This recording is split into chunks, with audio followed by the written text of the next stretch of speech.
Meghan McCain's getting spicier by the day. She's straight disrespecting Joy. Let's think about this for a second. On The View, you have Whoopi Goldberg, who's an iconic actress and comedian who's been working since the 1980s. Then what is her name? Sunny Hostin, who I believe is an attorney, in addition to being a talk show host. Then we have Joy Behar, who's an icon, I've been doing talk shows for, at least well over a decade. And I think she was also a stand-up comic. I don't know all of Joy's biography, but the point is some very accomplished people who have gotten there through their merit. Then there's two daughters of prominent Republican politicians. At least Abby Huntsman sort of has the sense. Somebody pointed this out on Twitter. Like Abby Huntsman at least is kind of like, hey, you know what? Let me at least like pretend to be pleasant. Meghan McCain is maybe the most bratty person that I have like encountered in any form, real or virtual, who is like above 5 years old. It's kind of mind blowing. And Joy was here's some yeah. backstory. What is Joy's? I love Joy. I want to know more about her background. Joy was born to a truck driver father and a seamstress mother. Oh, She got her start in show business as a receptionist at Good Morning America and has been building her career for decades since then. so if Meghan McCain was that's born to Jeanette a Cordova on truck Twitter. driver and a seamstress, she would be like, I don't know, like being like unhelpful at T-Mobile or something. Which, by the way, there's no problem with at all. But it just Meghan McCain does not conceive of herself that way. So her vision of herself and reality are shockingly out of step. And this was just, I was shocked that Joy didn't smack her. And I think it's incredible, if you think of all the other like class and racial dynamics of the situation, that Whoopi has to step in to calm everybody down. Awkward. Border states. Many friends of mine, this is the number one and only issue. And if we sit here and act like there isn't a crisis. Basically, Meghan McCain is defending people who are totally freaked out and have paranoid, delusional views about what's going on the border, even though I believe now for like the third year running, there's net negative migration. Go ahead.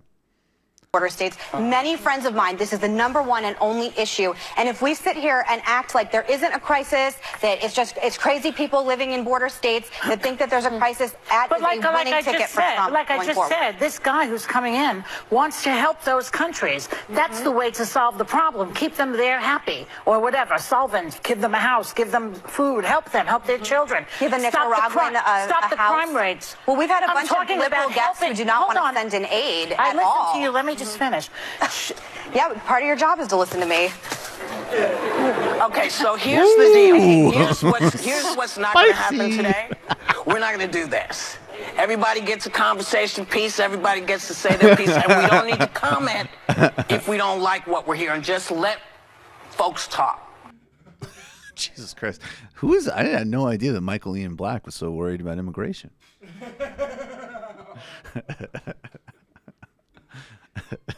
Jesus Christ. Yeah, I mean, border states aren't all like there's Democrats notoriously doing better in, say, Texas or New Mexico, like in certain parts of Arizona. I don't think Meghan McCain quite has the pulse of border states as well as she thinks she does. There are people in border states who cross the border every day to go to school or work. My father didn't do that.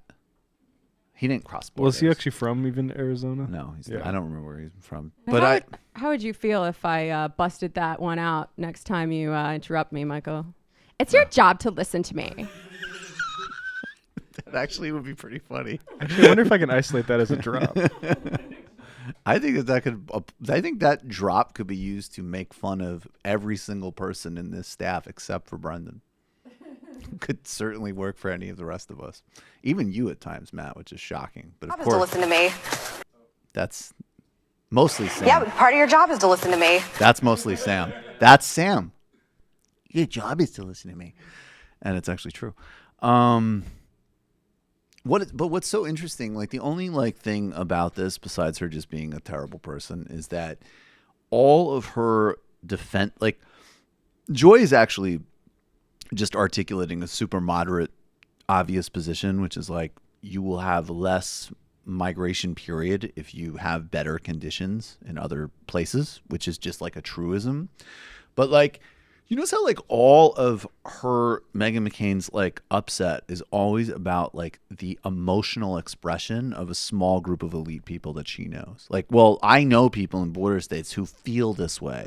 They're really scared. They're really scared. And this is really scary. I mean, sometimes it's literally just her own emotions when like she's freaking out about, you know, part of her trust fund getting taxed or something. But like when somebody pointed out they were talking about the racism in the Republican Party, and she's like, "Oh, you really think we're all racist?"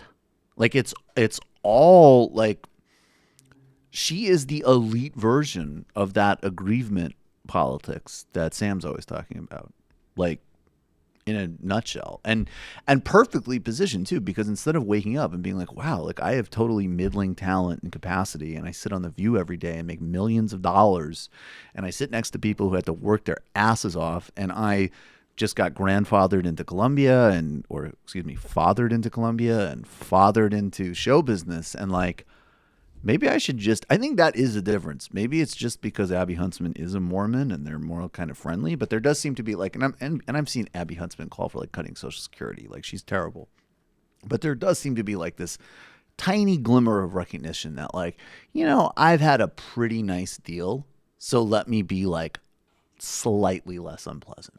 Yeah, she probably thanks God every morning, whereas Meghan McCain, I don't know, asks Santa Claus for more things. Meghan McCain's just like, why didn't Michael Ian Black text me back? What the hell?